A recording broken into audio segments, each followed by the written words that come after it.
Salut, salut! Bienvenue dans un nouveau vlog. On est vendredi. J'espère que vous allez bien. Euh, En fin de semaine, on n'a pas grand-chose de prévu. C'est la fin de semaine de la fête des mères, mais mon garçon ne viendra pas parce qu'il a une bar mitzvah dans la famille de son amoureuse. Mais il est venu cette semaine et il m'a offert les petites tulipes qui sont ici. Il m'avait aussi emmené un Starbucks, ce qui m'a obligé à tricher dans mon mois sans sucre. Alors, samedi, on reçoit la mère de mon amoureux pour dîner, pour la fête des mères. C'est tout ce qu'on a de prévu. Moi, j'aimerais bien que dimanche, on aille au musée des Beaux-Arts voir la collection de statues romaines qui est ici en ce moment. On verra si on y va. Sinon, il va y avoir d'autres choses, c'est sûr. Ce midi, je continue toujours mon défi sans sucre, un mois sans sucre. Alors, mon repas ce midi, je vous montre. Alors, c'est supposé d'être un tartare de choux et de prosciutto. C'est juste que moi, je ne l'ai pas mis dans sa forme de tartare. Du fromage allégé et des concombres. Alors, ça, c'est mon repas ce midi. Alors voilà, je m'en vais manger ça en écoutant un petit épisode de ma série du moment. Parce qu'on a toujours voulu la fille. C'est devenu copain. Oh, c'est bien. Ah, excellent. C'est la fin de ce qu'on a fait. Eh bien, génial. C'est son compte. Moi, j'en ai vu, mais son compte. Eh bien, génial. On a trouvé ça. On est super contents. Super.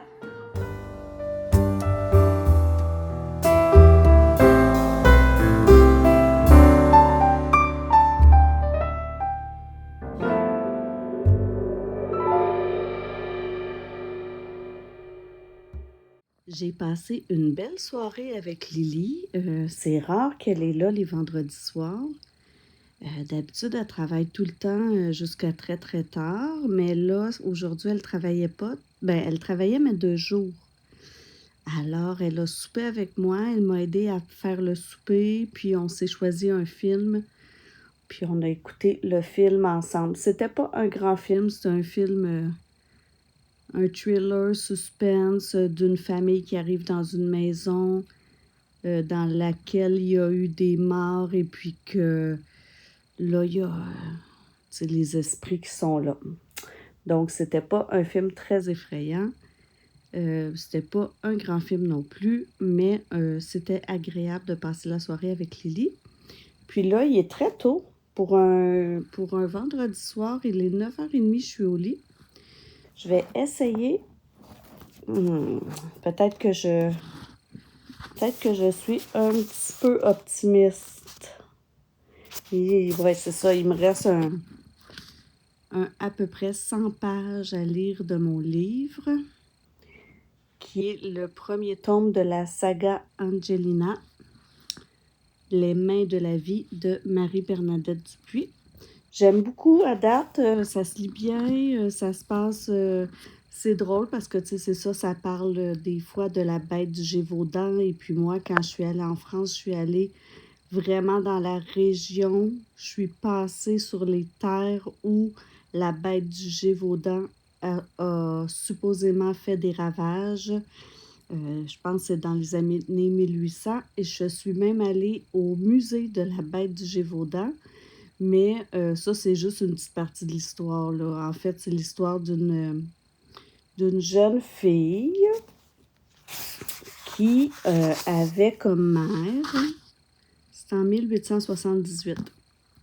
C'est ça, ça parle d'une jeune fille qui avait comme mère une sage-femme qui, pendant les 2 dernières années de pratique de sa mère, elle l'a suivie, donc elle a appris beaucoup, beaucoup de choses.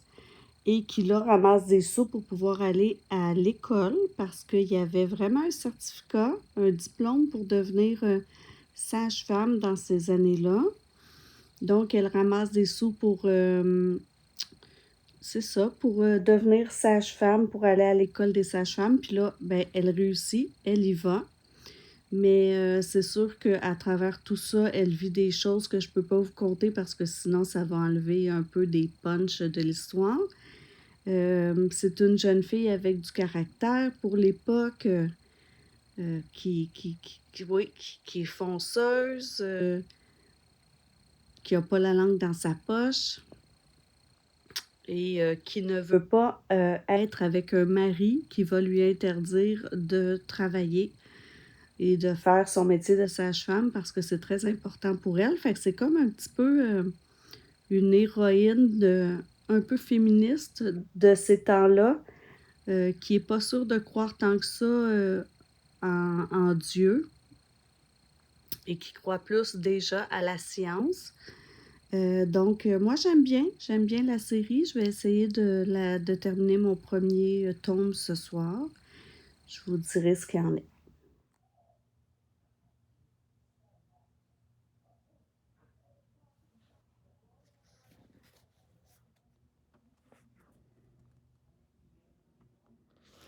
J'ai lu une quarantaine de pages et ça suffit pour moi. Mes petits yeux ferment tout seuls. Donc, ça va être demain que je vais finir le livre. Bonne nuit! Comme on reçoit pour la fête des mères, je sais pas si c'est comme ça chez vous aussi, mais moi, je cuisine pour la fête des mères.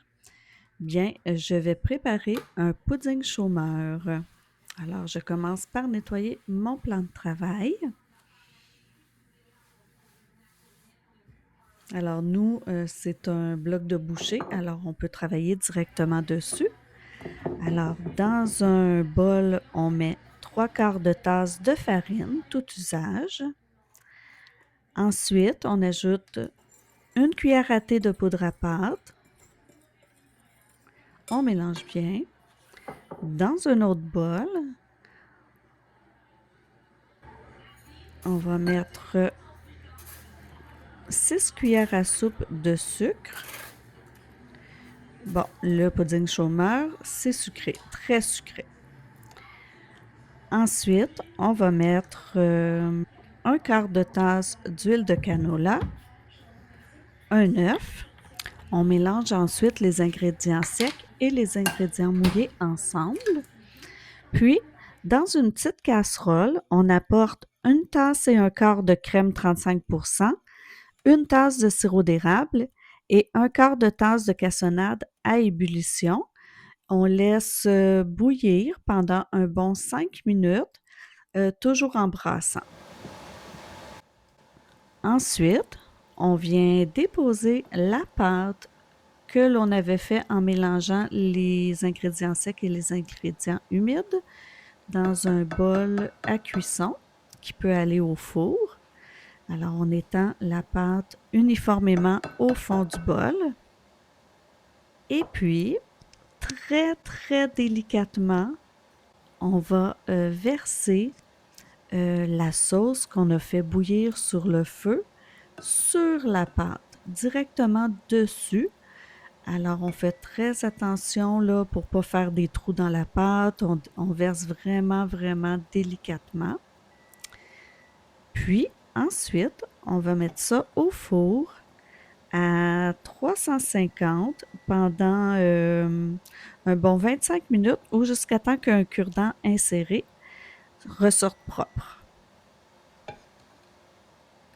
Voici le résultat final et bien sûr, j'ai dit que j'avais cuisiné à la fête des mères, mais mon chum aussi a cuisiné. C'est lui qui a fait le repas principal, un poulet général Tao.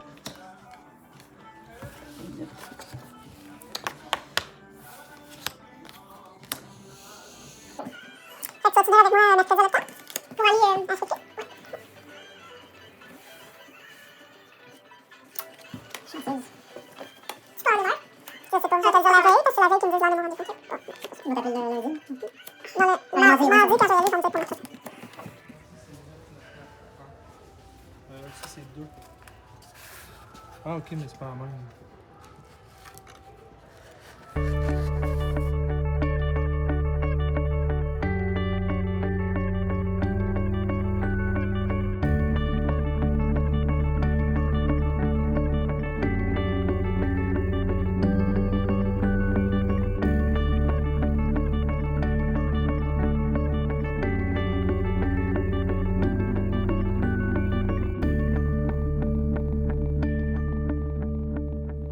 Petite journée, ma belle-mère est arrivé vers 11 heures, je dirais.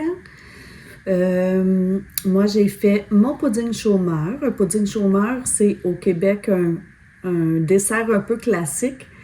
C'était pour les gens qui n'avaient pas beaucoup de sous, en fait. C'est pour ça qu'on appelle ça un pudding chômeur. Donc, ça prend pas beaucoup d'ingrédients. Du sirop d'érable quand on n'a pas de la cassonade ou du sucre brun, comme vous dites.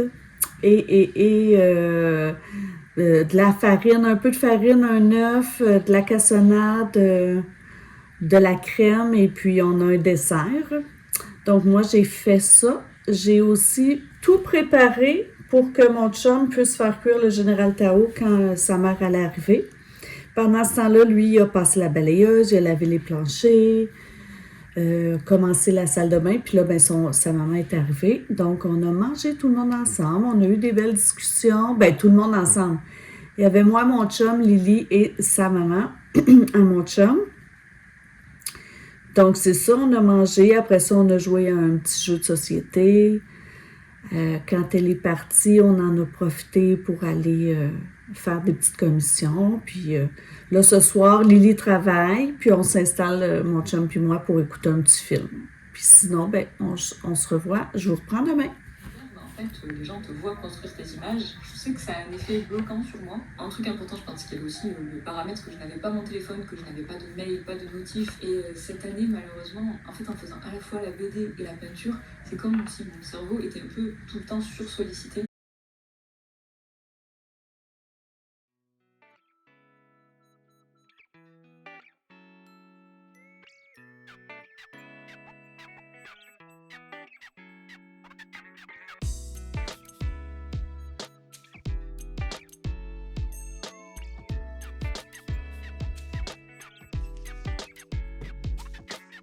En ce beau dimanche, mon amoureux m'a dit d'embarquer dans la voiture et qu'il m'emmenait magasiner, que je devais aller choisir mon cadeau de la fête des mères.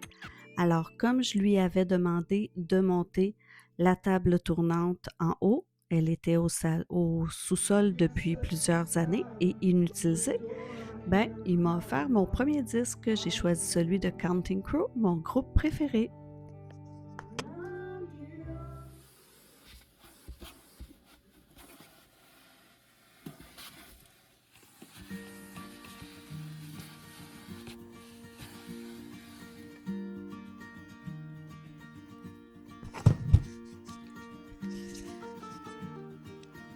Et puis, ben, comme il faisait super beau en revenant, on a décidé de profiter du beau temps et de laver les autos.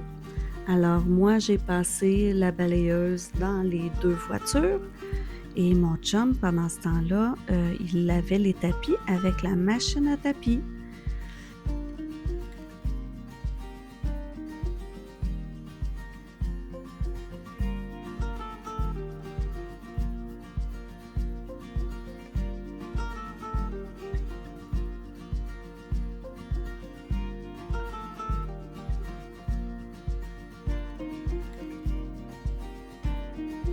Ensuite, j'ai taillé un arbuste et je me suis rendu compte que celui de l'autre côté était complètement mort.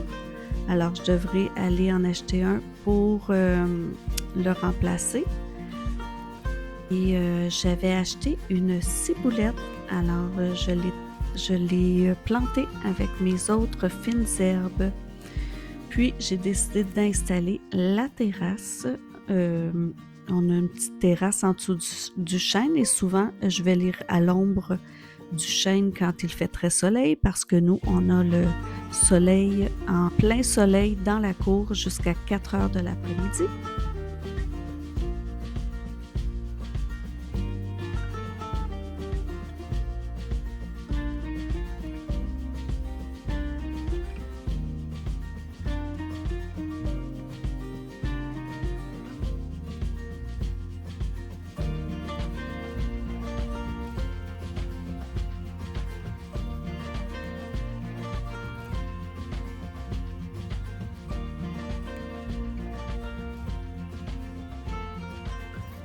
Puis, en fin de journée, après tout ce beau travail, j'ai décidé de lire et de me reposer dans ma petite chaise berçante.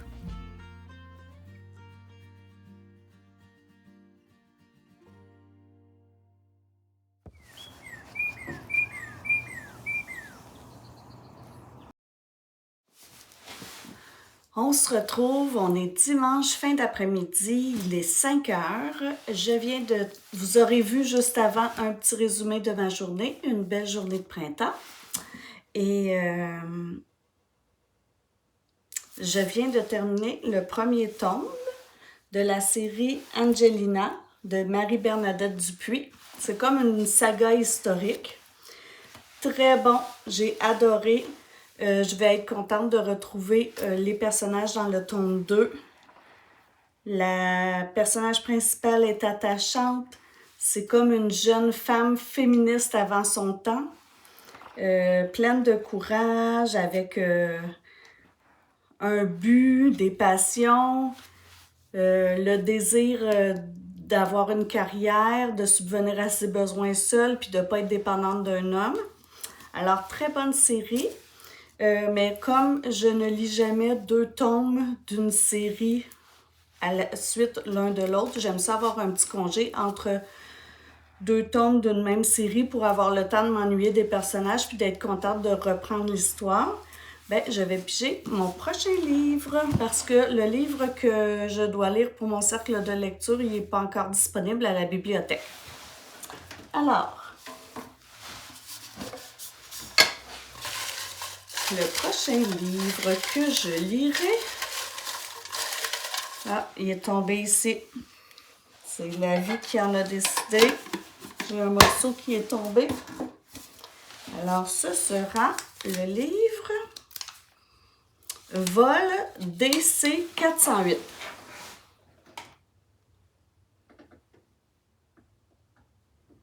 Ah, c'est ici. Alors, voilà. Vol DC 408 de Nicolas Chalifour, un livre totalement différent. Pris d'un fiévreux désir de romanesque, Antoine, un écrivain en exil à Lisbonne, se laisse entraîner dans le sillage d'attachants guérilleros sans domicile fixe qui souhaitent libérer la ville des griffes de l'industrie touristique. Il parcourt avec eux les envers de la capitale et participe volontiers, alcool et opiacés aidant, à leur mission foireuse. Ce n'est qu'au terme de nombreuses péripéties, de la découverte d'un corps dans le Tage et d'un spectacle de tauromachie qui tourne au drame qu'Antoine pourra enfin envisager de sortir du labyrinthe dans lequel il s'est enfoncé. Alors, je ne connais pas cet auteur, je vais lire. Ils mettent toujours le petit collant sur les endroits intéressants. Alors,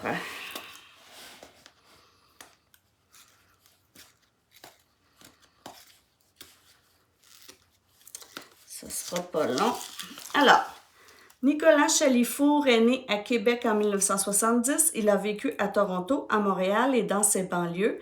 Il est l'auteur de Vu d'ici, tout est petit, finaliste du prix des libraires, et de Variété Delphi, Grand Prix littéraire de la Montérégie. Alors, vraiment, un roman vraiment différent. Il n'est pas si gros. Il a quoi? 284 pages. Alors, ce sera mon prochain roman. Et moi, là-dessus, je vous laisse. Puis, je vous reprendrai demain dans un nouveau vlog. J'espère que vous aurez passé une belle fin de semaine de la fête des mères. Et, on se revoit.